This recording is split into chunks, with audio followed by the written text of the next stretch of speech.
intentions of our Holy Father Francis, for the intentions of our Bishop Jose, and for the intentions of our team of pastors, parishioners, PPC members, parish collaborators, benefactors, personnel, and staff.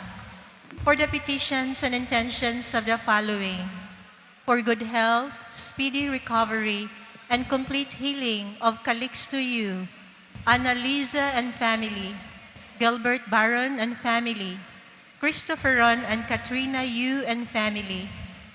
Petitions for the good health, guidance, enlightenment, peace, financial stability, complete healing, fast recovery, successful operation, success in business, success in school, successful bar exam, successful board exam, successful job application, safety travel, protection and healing of family tree, offered by Joy and Dea, Joy and family, Christina Tutor and family, Eugenia Justiniani, Cebu Metropolitan Cathedral Rondalia Choir, Asteria Moreno, Jovelyn Galan and family, Philippine Trigon Shipyard, Elvin and Deborah Pahente, Bambi, Rodrigo, and Hermelita Ebarola, Lucy Renegado, and Arlene Araneta. Thanksgiving for all the graces received in honor of Holy Trinity, Senior Santo Niño, Our Lady of Mount Carmel, Our Lady of the Rule, Our Mother of Perpetual Help, Saint Joseph, San Antonio de Padua, Our Lord Jesus Christ, Saint Vitalis, San Lorenzo Ruiz, San Pedro Calungsod, Saint Isidore the Farmer, Saint Vincent Ferrer, San Juan Bautista, San Roque, Santo Tomas Villanueva, Santiago, Saint Expeditus, San Miguel Arcangel, all saints and angels, for answered prayers and granted petitions of Redigado family, for the gift of life and for the birthday of Ray Ralota, for wedding anniversary, for 34th wedding anniversary of Mr. Elezer and Mrs. Teresita Alianic, for the eternal repose of the following souls: Elias Salimbangan, Maximo, Domingo, Ignacia, Antonio Sr., Antonio Jr., Felipe, Fortunato, Alejandra Cortez, Mercedes, Nicolas, Visitacion, Mauricia, Anastasia, Apollonia, Pedro, Corazon, Andres Sr., Andres Jr., Alfonso Sr., Alfonso Jr., Flora, Victor, Fe, Paz, Jose, Clemencia, Hugh, Valeriana, Romulo, Romolito, Emeterio, Virgie, Elmar, Joanne, Romeo, Veronica, Manolito, Victoriano, Adriano Sr. and Jr., Perlita, Roberto, Maximo, Maria Gina, Fe Artade, Felizardo Miguel, Francisco, Filimer, Filomena, Caridad, Faustino, Roberto, Christopher, Arcelita, Gabriel Anthony, Nelson, Agustin, Lucia, Corazon, Roland, Patricio, Simeona, Natividad, Francisco, Riza, Christopher, Nelly, Kiriko, Estelita, Ismael, Tranquilina, Chris Nero, Eileen, Ariel, Ernesto, Agustin, and Venancia. For unborn babies, aborted babies, all departed relatives and friends, and for all the poor souls in purgatory, especially the forgotten ones, thank you and good afternoon.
In the name of the Father, and of the Son, of the Holy Spirit, the Lord be with you.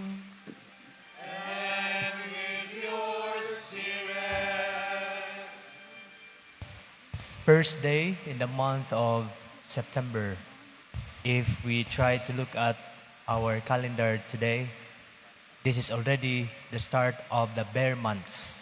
So kung atong tanawon, nigawas na si Jose Marichan kay bear month naman.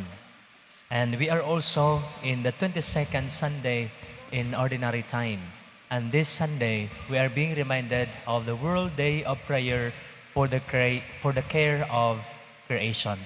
So we include in our prayers our brothers and sisters, especially those who continue the rituals, especially for the care of our creation, and all of us gathered here today. We also include our personal intentions.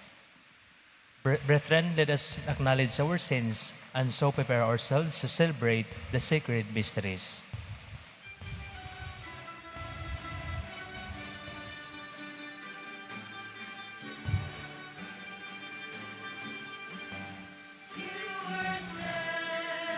To heal the contrite of heart, Kyrie eleison.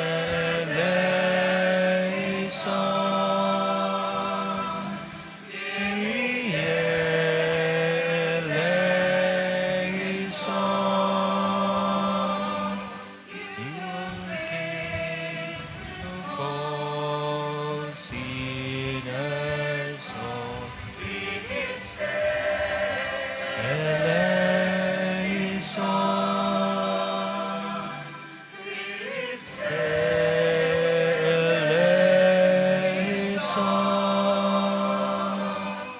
You are seated at the right hand of the Father.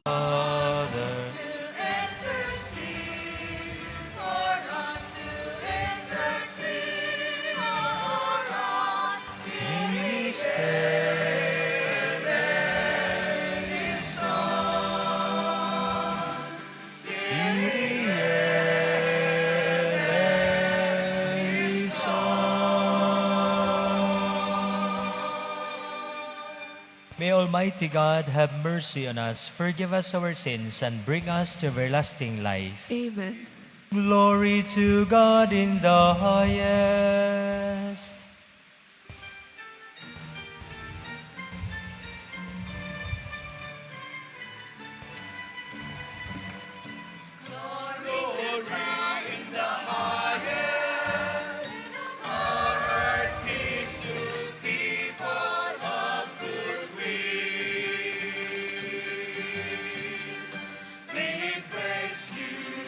We bless you, we adore you.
Let us pray. God of might, giver of every good gift, put into our hearts the love of your name, so that by deepening our sense of reverence, you may nurture in us what is good, and by your watchful care, keep safe what you have nurtured. Through our Lord Jesus Christ, your Son, who lives and reigns with you in the unity of the Holy Spirit, one God, forever and ever.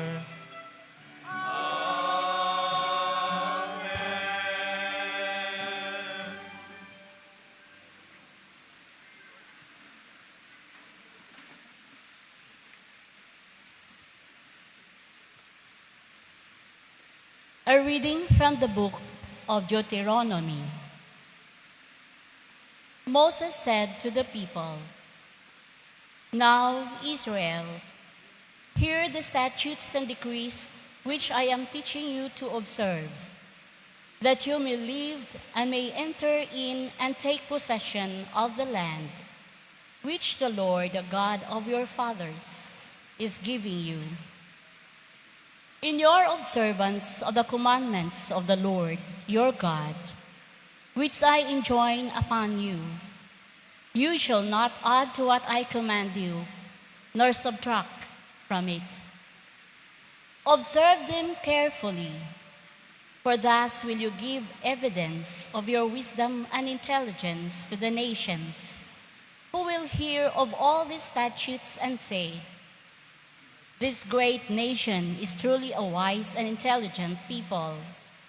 For what great nation is there that has God so close to it as the Lord, our God, is to us whenever we call upon him? Or what great nation has statutes and decrees that are as just as this whole law, which I am setting before you today?"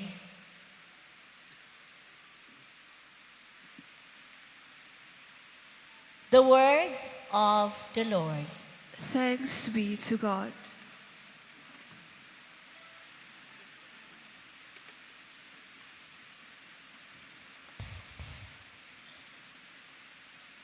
The one who does justice will live in the presence of the Lord.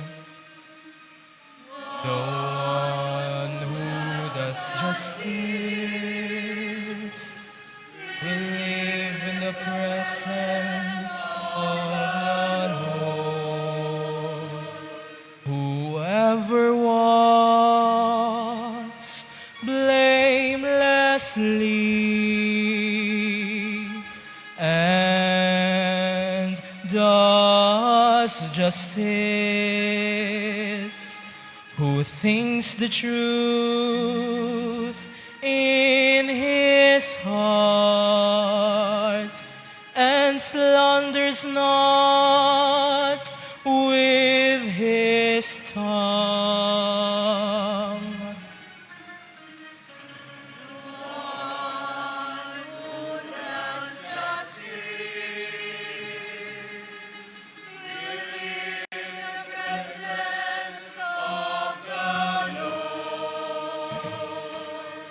Who harms not his fellow man, nor takes up a reproach against his neighbor, by whom the reprobate is despised, while he honors those who fear the Lord.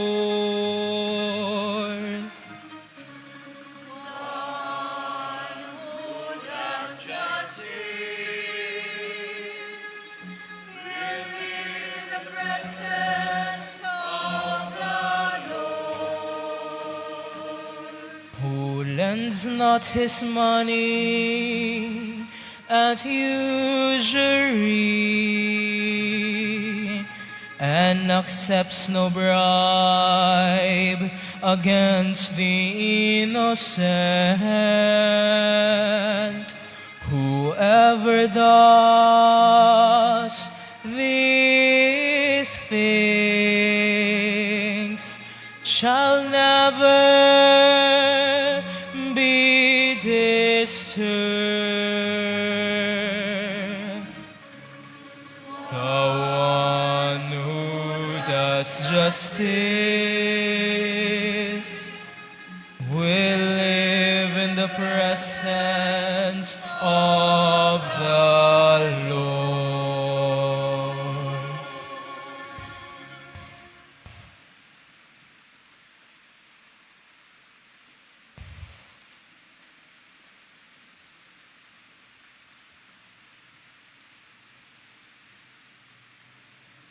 A reading from the letter of St. James.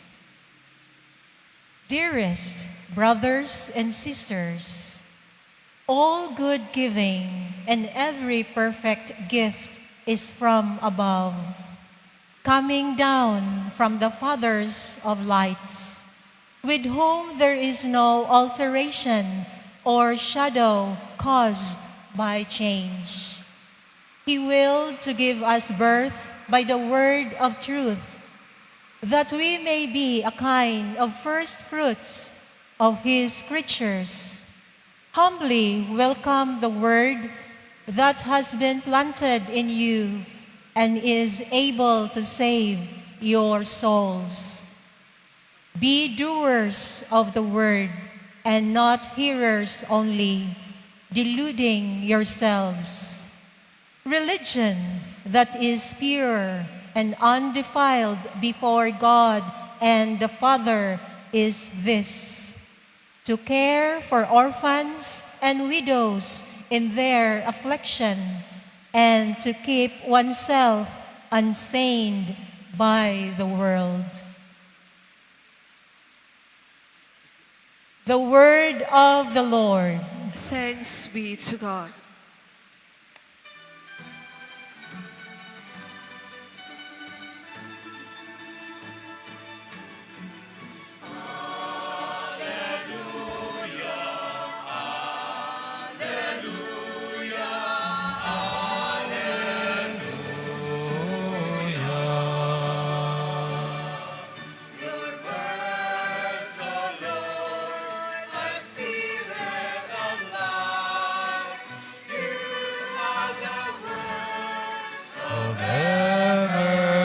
Everlasting life. Alleluia, alleluia, alleluia.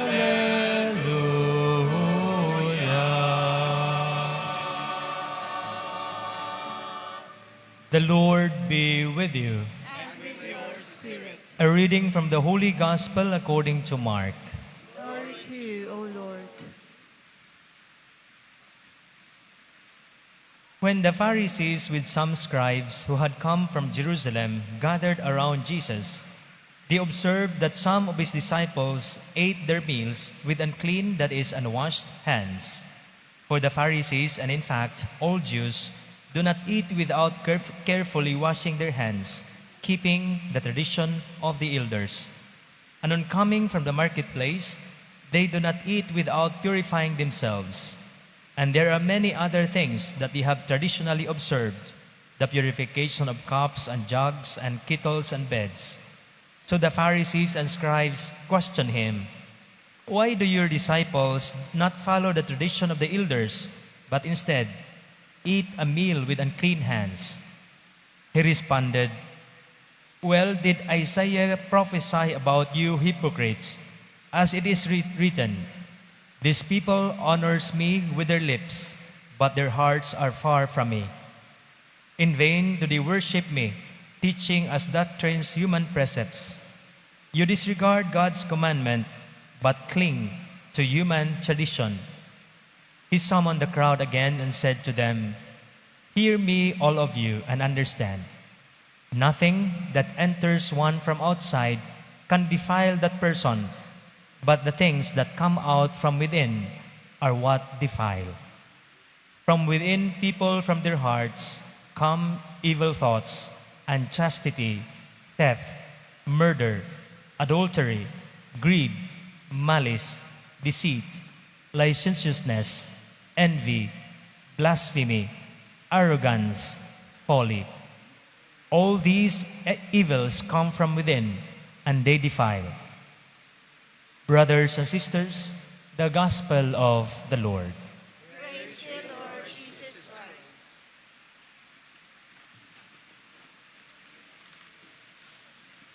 If my memory serves me right, it was year 2017 when I had an opportunity celebrating during one of the novenas in Señor Santo Niño. Year 2017, I was ordained 2016, so fresh from my ordination. I was there, I think, 10 a.m. in the morning or 10:30. And then I saw many vendors, especially candle vendors. I saw them dancing and at the same time praying. And I said to myself, kanindot silang ritual dinhi. And suddenly, one of them approached me and then smiled at me and greeted me, good morning. And I said, good morning. And after the greeting, something nga iyahang gisabit sa ako ang lawas. And I saw the image of Senior Santo Niño kanang gagmay bitaw, gibutangan og alpiler. O gisabit sa ako ang sinina. And I immediately reacted and said, "Oy, ate, thank you very much sa imuhang gihatag." And then this vendor said, "Oy, dong, ayaw pa salamat kay 25 pesos na." Ay ko pa salamat kay 25 pesos na. And I took it, akong gikuha, and gave it to her. And you know what's the response of this vendor? She told me, "Nganong imo man ang ibalik? Gabaan kang Señor Santo Niño." No, kay 25 pesos na. And I told her, you know, nianhi ko din aron ko magampo manang. And that's my purpose. Kung imo ning gibaligya nako, wala ko manginhanglan. Og niingon pa jud ka, gabaan ko kay wa nako dawata. Gibaligya ko na nimo, gipugos ko nimo baligya. Mas gabaan ka kay pari ni imong gisabiyayan. Dali kay siyang gikuha. Ay ambi na, Father, sorry kay Father. No? Nangayo isang sorry. You know, brothers and sisters, the same way may happen in our relationship with God. You know, every religion has its own set of rituals. There are rituals connected with the religious action of a community at a place of worship, just like Señor Santo Niño. You know, in my example, especially the very, very basic example of this is our Mass. Every time we come here, we worship God. That's already our ritual.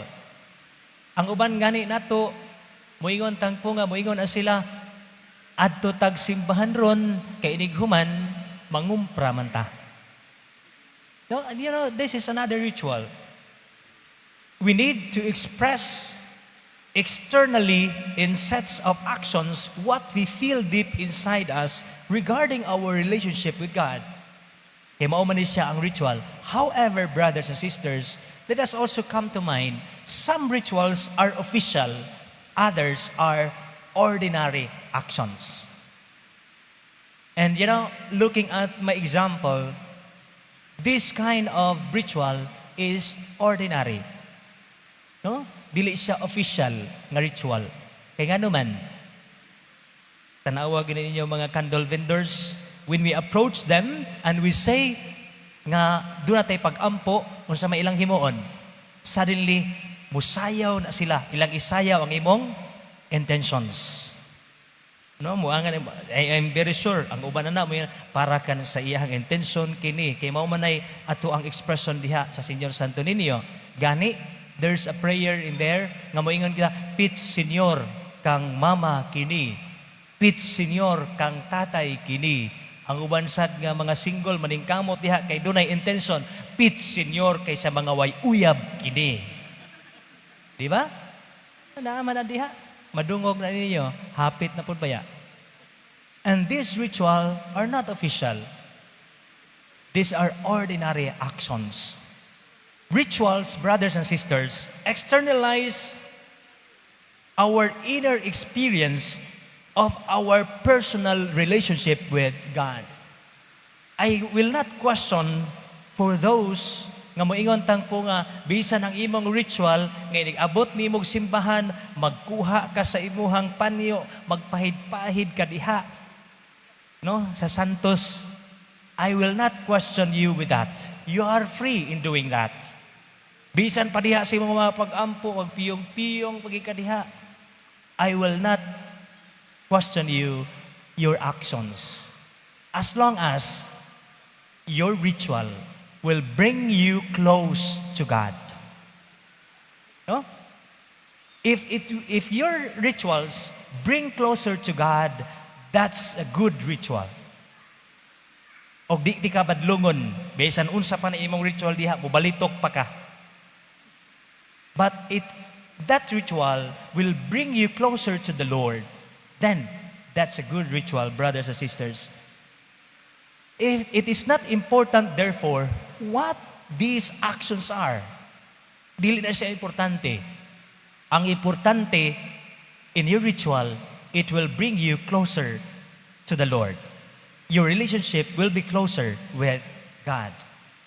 What is to be avoided, however, if that practice or our practices in doing our ritual degenerate into an activity of performance.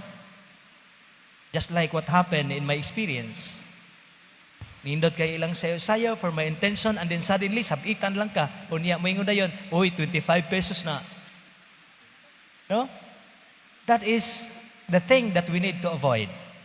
Because Jesus in our gospel for today is reminding us, according to our Lord Jesus, these people honors me with their lips, but their hearts are far from me. Tanawa, utob lang di ay isbaba, pero ang ilang kasing-kasing layo sa Ginoo. And this is the thing that we need to avoid, especially in doing our rituals. And you know, in following our rituals, brothers and sisters, we need to pause from time to time. No? Atong i-check. Check our actualization if it is really coming from our hearts or are our intentions pure. Munang every ritual, we need to pause for a moment. Is this ritual bring me closer to God or makapalayo na hinuon nako sa Ginoo? You know, akong gibadlong ang akong mama. When one day, naghalad siya og pagkaon sa altar. I'm very sure you also have experienced that, especially during the November. In our place, uso kay na siya nga maghalad og mga pagkaon diha sa altar. Sa norte, kusog kay na. I asked one day, ngano man ngano maghalad man ta og pagkaon diha sa altar? Niingon dayon akong mama, para na sa mga kalag. Nako, mukaon day ng kalag. Ang kalagma nang inahanglan og pag-ampo. Iunan siya, sige lang gudong. And then one day, naghalad siya og kana bitong nilat ang manok Bisaya. When I saw the chicken on the altar, immediately my reaction, gigutom jud ko. Lami jud kaayo ang giluto nga manok sa kong mama nga dunay kapayas. Unsay akong gihimo, akong gikuha ang paa sa manok nga naa sa altar, akong gikaon. And then suddenly, when my mother passed by, nga wa na ko dito, nahuman na ko kaon ng manok, gikalit na ko niyag tawag, dahil siya, dong, ari gudong. Nako, nga naman ma, ingon din siya, tanawa, giingnan ti kaganina, nga ang mga kalag mukaon gid lagi. Nako ngano man tan-awang atong altar nawa ang paas manok. Gikaon lagi ni papa nimo ang manok without knowing nga kini iyang giistoryahan ang iyang anak more din nagkaon sa manok. You know, as I have pointed out a while ago, there are so many rituals, brothers and sisters. But in following our rituals, as I have pointed also, we need to check if our intentions pure, and at the same time, in our actuations of these rituals, are they coming from our hearts? So brothers and sisters, let us also remind ourselves, it is because of these rituals, of our rituals, to check if this ritual are actual. Kay kung dili na siya actual, then it becomes superficial. Kung ang atong ritual ba, dili nato himuon into our actions, our ritual becomes superficial. Wa gid na siya nada, mahimo na ino siya nga nituo lang ka o ang imong pagtuo nahimong tuo-tuo. Just like my mother. No? Nga mohalad lang siya apan ang iyang paghalad wa gyud niya tan-awa unsay purpose sa paghalad nga makadagid unta na ngadto sa atong relasyon sa Ginoo. This is actually what Jesus is trying to bring home in today's gospel, that from the abundance of our hearts, our life must speak. No? Abunda ang atong kasing-kasing o kay abunda ang atong kasing-kasing in our actions, makita sad unta na ang unsay ato ang gihimo nga pag-ampo diha sa atong ritual. If our rituals bring us closer to God, continue. Padayon na. But if our rituals will bring us far from God, we need to do something. Atong pamalandungan mga igsoon. And now, in our gospel, Jesus is calling us. He calls us to purify our hearts, purify our intentions. If our intentions are pure, the good use of our God-given talent will automatically and will actually follow. Musunod gina siya if our intentions pure. So brothers and sisters, let us reflect, especially in the reminder of Jesus today, and let us also question our own selves. In my ritual, in my coming here, is my heart pure? Is my intention pure? Because in that way, it can bring us closer to God, and that becomes a good ritual. Amen.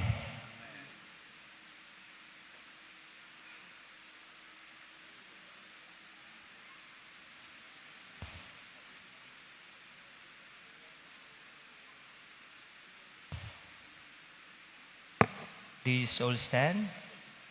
Let us renew our faith in saying, I believe in one God, the Father Almighty, maker of heaven and earth, of all things visible and invisible.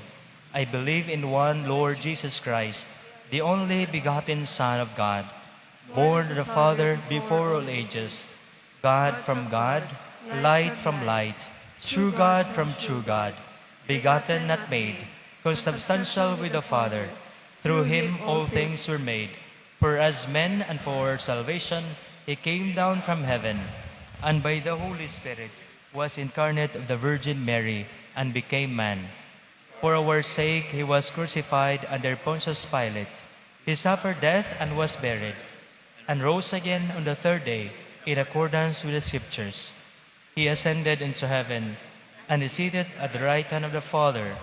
He will come again in glory to judge the living and the dead, and his kingdom will have no end. I believe in the Holy Spirit, the Lord, the giver of life, who proceeds from the Father and the Son, who with the Father and the Son is adored and glorified, who has spoken through the prophets. I believe in one Holy Catholic and Apostolic Church, I confess in one baptism for the forgiveness of sins, and I look forward to the resurrection of the dead and the life of the world to come. Amen. Let us pray to God, the giver of all gifts, that we may always obey His laws with the free attitude of Christ, and let us say, Father, your will be done. Father, your will be done. For the Church, that they may not replace the gospel with rights and laws of human invention, but bring people to the freedom, the gentleness, and the light of Christ. Let us pray. Father, your will be done. For the leaders of people everywhere, that God's Spirit may inspire them to give their people wise laws that bring them freedom and justice. Let us pray. Father, your will be done. For those who do not know Christ, that they may discover God's law written in their hearts and find salvation by the integrity of their lives and the love of their neighbor. Let us pray. Father, your will be done. For those upset by the changes in the Church, that they may learn to appreciate the attempts of God's people to understand and live our faith in a contemporary way that remains true to the gospel. Let us pray. Father, your will be done. For us who share in the Lord's table, that we may learn from Jesus our Lord that love is the heart of the law, and that true love knows how to serve. Let us pray. Father, your will be done.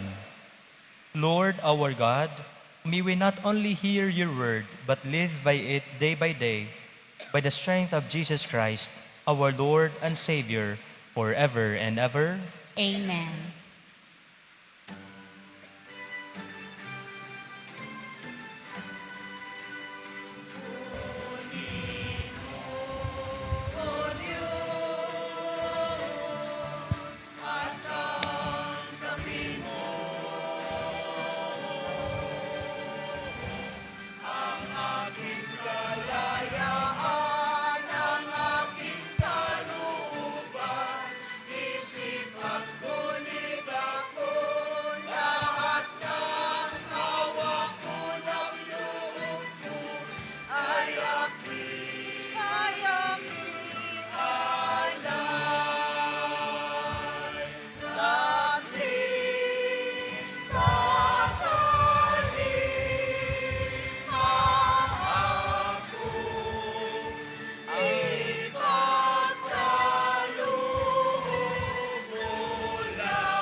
Pray, my dear brethren, that my sacrifice and yours may be acceptable to God, the Almighty Father.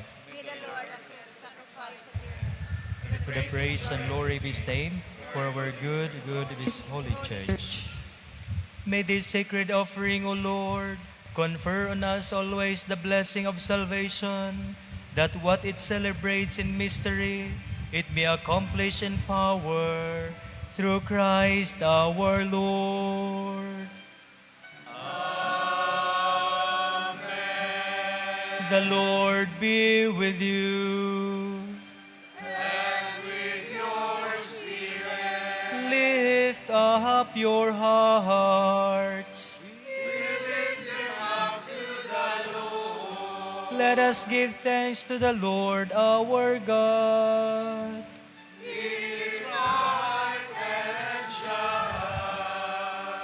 It is truly right and just, our duty and our salvation, always and everywhere to give you thanks, Lord, Holy Father, Almighty and eternal God. For you so loved the world, that in your mercy you sent us the Redeemer to live like us in all things but sin, so that you might love in us what you loved in your Son. By his obedience we have been restored to those gifts of yours that by sinning we had lost in disobedience. And so, Lord, with all the angels and saints, we too give you thanks, as in exaltation we acclaim.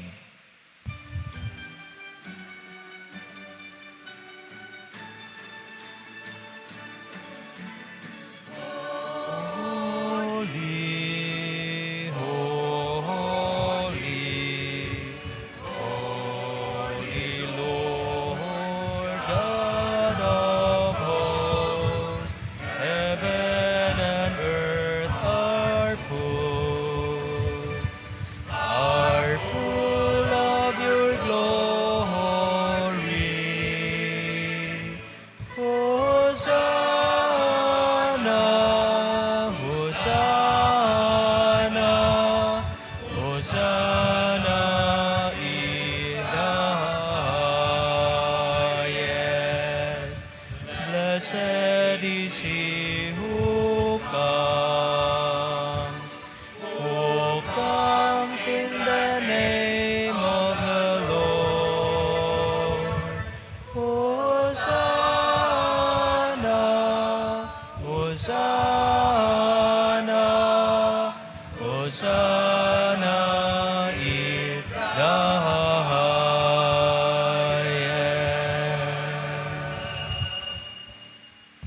You are indeed holy, O Lord, and all you have created rightly gives you praise. For through your Son, our Lord Jesus Christ, by the power and working of the Holy Spirit, you give life to all things and make them holy.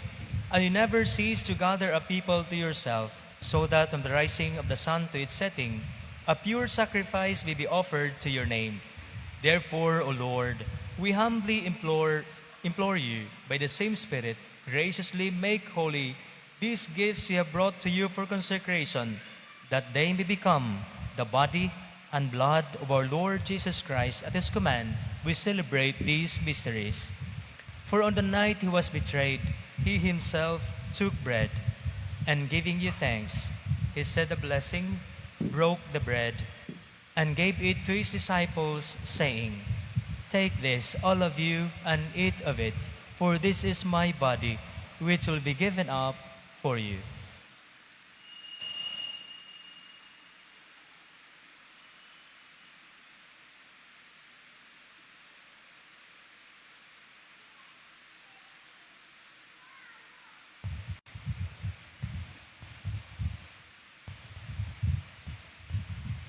In a similar way, when supper was ended, he took the chalice, and once more giving you thanks, he said a blessing, and gave the chalice to his disciples, saying, "Take this, all of you, and drink from it, for this is a chalice of my blood, the blood of the new and eternal covenant, which will be poured out for you and for many, for the forgiveness of sins. Do this in memory of me."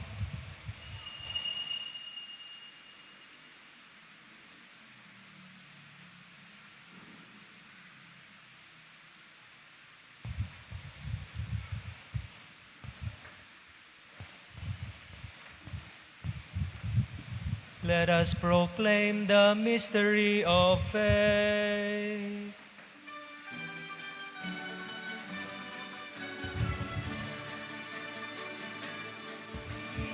Proclaim your death, O Lord, and profess your resurrection until you come again. Therefore, O Lord, as we celebrate the memorial of the saving passion of your Son, his wondrous resurrection and ascension into heaven, and as we look forward to his second coming, we offer you in thanksgiving this holy and living sacrifice. Look, we pray, upon the oblation of your church, and recognizing the sacrificial victim by whose death you will to reconcile us to yourself, grant that we who are nourished by the body and blood of your Son, and filled with his Holy Spirit, may become one body, one spirit in Christ. May he make of us an eternal offering to you, so that we may obtain an inheritance with your elect, especially with the most blessed Virgin Mary, Mother of God, with your blessed apostles and glorious martyrs, and with all the saints, on whose constant intercession in your presence, we rely for unfailing help. With this sacrifice of our reconciliation, we pray, O Lord, advance the peace and salvation of all the world. Be pleased to confirm in faith and charity your pilgrim church on earth, with your servant Francis, our Pope, and Jose, our Bishop, the order of bishops, all the clergy, and the entire people you have gained for your own.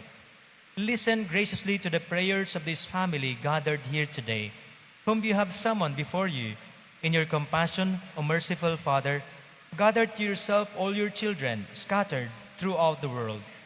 To our departed brothers and sisters, and to all who are pleasing to you at their passing from this life, give kind admittance to your kingdom. There we hope to enjoy forever the fullness of your glory, through Christ our Lord, through whom you bestow on the world all that is good. Through him and with him and in him, O God, Almighty Father, in the unity of the Holy Spirit, all glory and honor is yours forever and ever.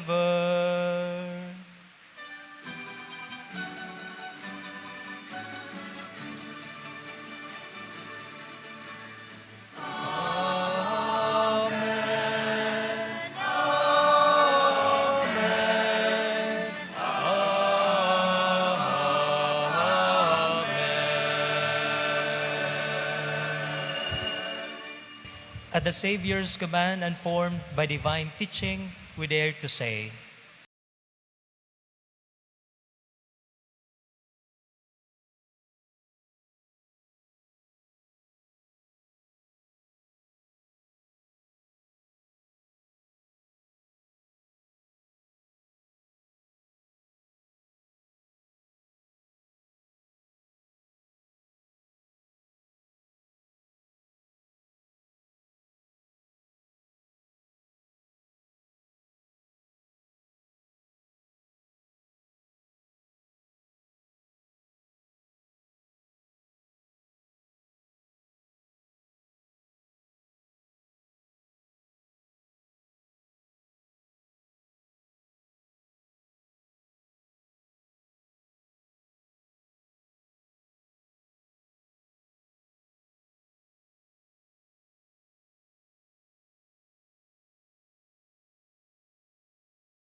that by the help of your mercy, we may be always free from sin and safe from all distress, as we await the blessed hope and the coming of our Savior Jesus Christ.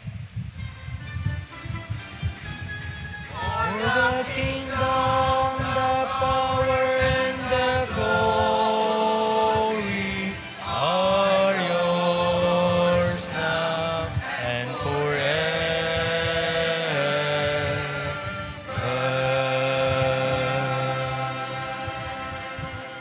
Lord Jesus Christ, who said to your apostles, "Peace I leave you, my peace I give you," look not on our sins but on the faith of your church, and graciously grant her peace and unity in accordance with your will, who live and reign forever and ever.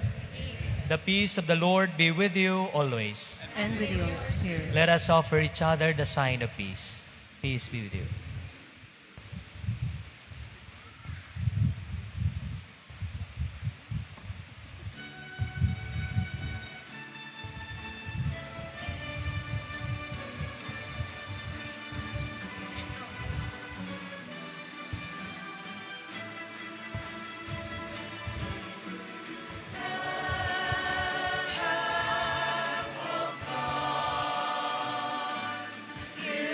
Take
Behold the Lamb of God.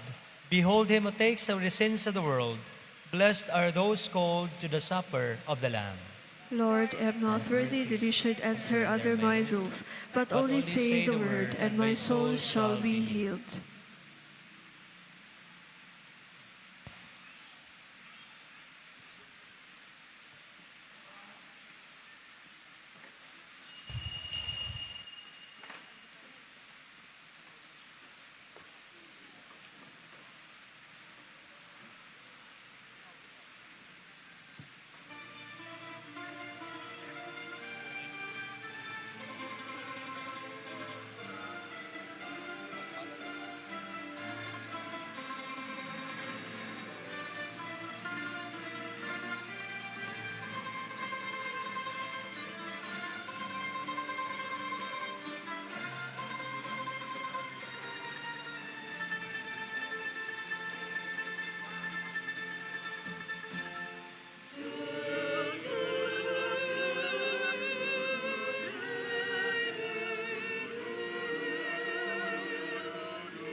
ng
Let us pray.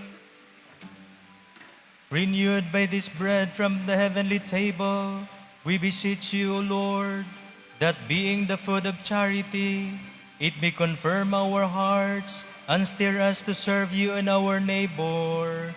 Through Christ our Lord.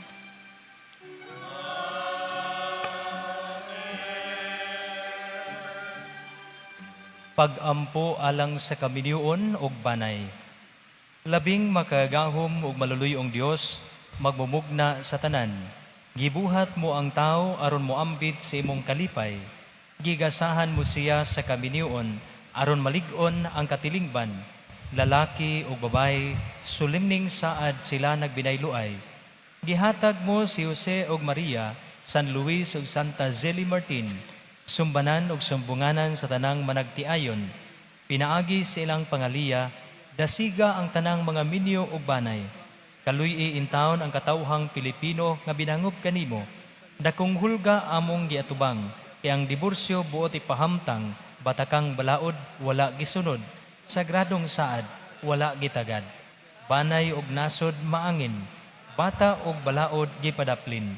Danagi ang mga magbabalaod, aron balaod sa Dios masunod. Ginoo ipahagayon ang kaluwasan, ipadangat ang kinaadman. Liguna ang panaghigugmaay sa mga managtiayon. Himoa nga ang ilang panagiusa malipayon. Hulagway sa malungtarong kalipay, tali ni Kristo ug sa iyang simbahan. Sa ngalan ni Kristo, among Ginoo.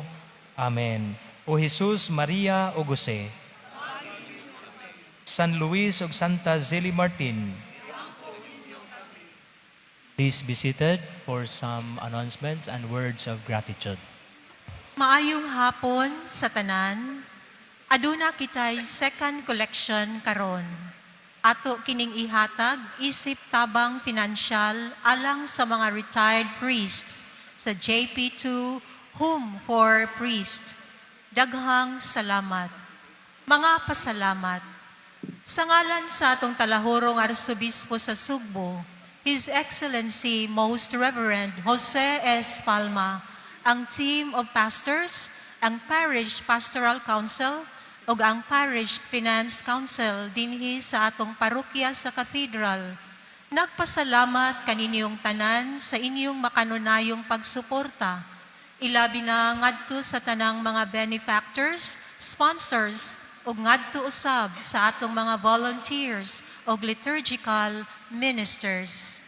Linain usab nga pasalamat ngadto nila ni Mr. Alex Mendoza Texon, Mr. Calixto and Miguela Yu and family, Miss Sencha Cheni and Mr. Jack Rentuza, Miss Joan Castillo and family, Mr. and Mrs. June and Araceli Llanos, Engineer Eduardo, Mrs. Amy Rentuza and family, Ma'am Mary Ann Cabigas, Mr. Chidolfo, Mrs. Rosalea Guido, Mrs. Rosita Ong, Mr. Jerry Alcover, ug ang Carl's Catering Services. Sa atong flower sponsors nga sila si Engineer Cyrus and Engineer Jessica Otadoy and family, ug sa atong flower decorators nga sila si Mr. Mike Pugoy ug mga kaubanan. Mga importanteng pahibalo. Una, karon ng Huwebes, mobisita ang mahal nga Berhen sa Regla. Og sa iyang pag-abot, pagas sa Ulogon dayon ang opening mass sa 1:45. Ikaduha, sa pagsaulog sa kasumaran sa adlawng natawhan sa mahal nga Berhen Maria karong Domingo, Setyembre 8, himuon ang Walk with Mary procession isip Archdiocese nga kalihukan. Magsugod kini sa 4:00 sa kaadlawon ngadto sa Asilo de la Milagrosa Chapel grounds ug tapuson kini sa Santos nga misa sa Plaza Independencia sa 6:00 sa buntag. Sa laing bahin dinhi sa atong parokya adunay himuon nga Living Rosary sa alas 4 sa kaadlawon dinhi sa atong groto. Panguluhan kini sa atong mga Marian organizations. Alang sa dili makasalmot sa Walk with Mary procession, mahimong musalmot kita sa Living Rosary dinhi sa atong simbahan. Ikatulo, ang Couples for Christ Cathedral Chapter nagpahigayon og Christian Life Program matag Sabado sa alas 8 sa gabii adto sa Tecton Multipurpose Co-op atbang sa Plaza Humabon. Gidapit kita nga moapil niini. Ikaupat, adunay seminar pagahimuon alang sa mga ushers ug usherettes karong Setyembre 7, Sabado, sa alauna sa hapon sa La Purisima Hall. Alang sa gustong moapil niini ug sa tanang miyembro niini, giauhag nga mosalmot niini. Sa katapusan, alang sa balitang pangsimbahan, gidapit ang tanan nga mobasa sa bag-ong lungsuranon nga gibaligya sa atong mga ushers ug usherettes. Kaninyong tanan, daghan kaayong salamat gikan sa team of pastors.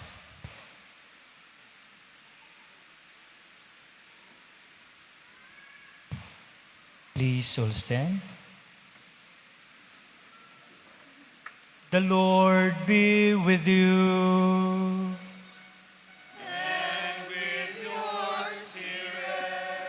Bow down your heads and pray for God's blessing. The hearts of your faithful submitted to your name entreat your help, O Lord, and since without you they can do nothing that is just, grant by your abundant mercy that they may both know what is right and receive all that they need for their good. We ask this through Christ our Lord. Amen. And may Almighty God bless you, the Father, the Son, and the Holy Spirit. Amen. The Mass is ended. Go in peace.